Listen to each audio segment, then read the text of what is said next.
Hey everybody. Got another video here for you. This is a GE stove. So if one of your burners, these are just coil tops, but if one of these burners isn't working, I'm going to show you a quick way that you can fix this yourself. Okay, so with these burners, just being coil burners, you can just pull back on them and they just pop right out.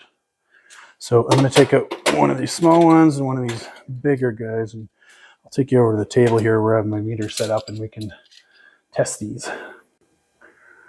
Okay, so we have our two elements, the big guy and the small one. I just want to show you the difference between the resistance of these things. So you can take a meter, just any multimeter will be able to do this. Put it on ohms for checking resistance, and just put your leads across the leads that are on there. So this one's 38.7 ohms. So we know it's good. It's got the resistance value that we want to see. This guy is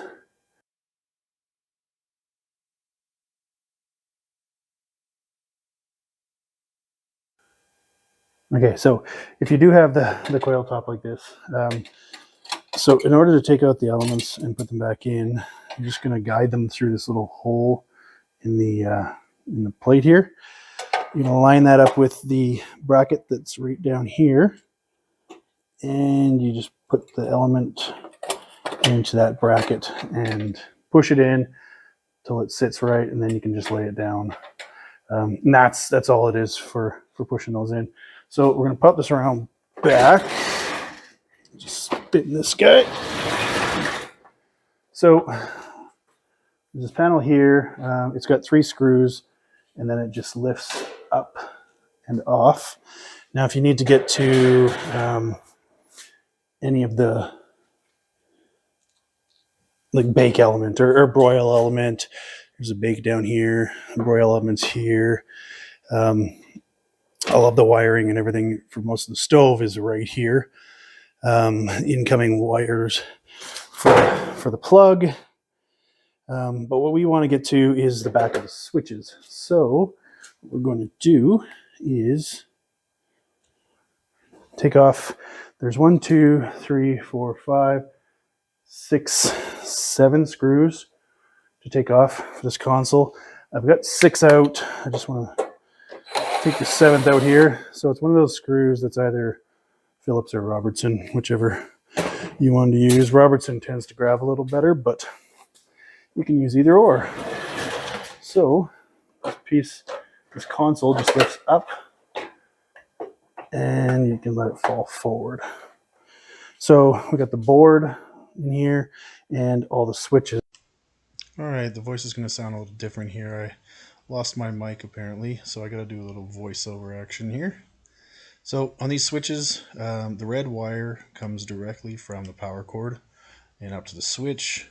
Same with the black wire, directly from the power cord up to the switch. Now they just piggyback to the next switch beside it, and they'll both use the same power source and neutral. So the way I test these switches is on these white wires here. So it's H1 and H2 on this switch. Every switch is different colored H1 and H2, so don't think it's always going to be white. But so I take the one fitting off, H1 or H2, doesn't matter. First of all, I can test the element straight from here. So if I connect one lead to the white wire that's still on the switch, and one lead to the white wire that is disconnected, so not on the switch, I can check resistance of the actual element from here instead of having to pull out the element. On these, they're coils, so it's not so bad. It's easily popped out. But if this was a Saran top stove, it's a little tougher to get in there and test them. So I'm just showing how you actually, well, you already seen the numbers before from the actual element, but